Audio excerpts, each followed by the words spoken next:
Now to Sussex County, where the fate of the so-called Earl Bradley home could be decided tonight. You may recall the owners of the property are trying to have it demolished. But first, some background on Bradley.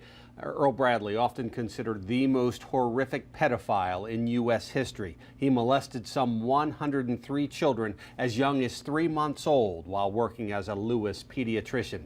He is currently behind bars serving multiple life sentences. Our Sussex County Bureau Chief Evan Kozlov joins us live from LEWES in front of that home on Savannah Road. And Evan, the property owner needs permission from the Historic Preservation Commission before it can be torn down. Right, and that is a big roadblock because you see this home right here is in the historic district. That makes demolition pretty difficult, but by the end of the night through this public hearing, there should be a decision. 344 Savannah, just a home, but one that serves as a gruesome reminder for many in town. That's because it belonged to notorious child predator Earl Bradley. And on Thursday night at a public hearing in front of the Historic Preservation Commission, people will get their chance to argue for and against demolition. Lora Luzier has the opinion of many that the house should be destroyed.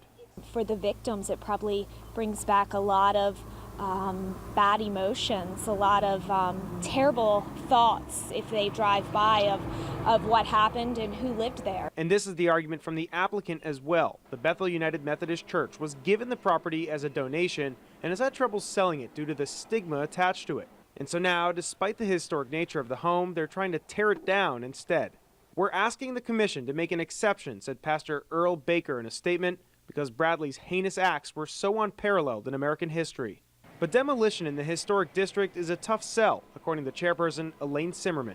In a statement, she tells us, quote, "We're bound very tightly by the regulations of the town," continuing, "It's our goal to stay objective about this." Neighbor Patrick Kehding agrees, saying the home should stay. Are you going to tear the top off of BB Hospital because the doctor practiced there? Tear up the streets because he walked on them? I don't excuse Dr. Bradley's crimes, but he's in jail. He's incarcerated. What about the 100 people who lived here in the century before Dr. Bradley? So for now, the historic home remains, but for how long remains unclear. The public hearing will begin in about 20 minutes over at the LEWES City Hall. Simmerman tells me they are expected to have a vote tonight. Reporting here in Sussex County, this is Evan Kozlov for WBOC News. Guys. All right, Evan, thanks very much. Now, the Bethel United Methodist Church has compiled a list of more than a dozen reasons why it thinks the house should be demolished. You can read through that list. That is tonight's Web Extra on WBOC.com.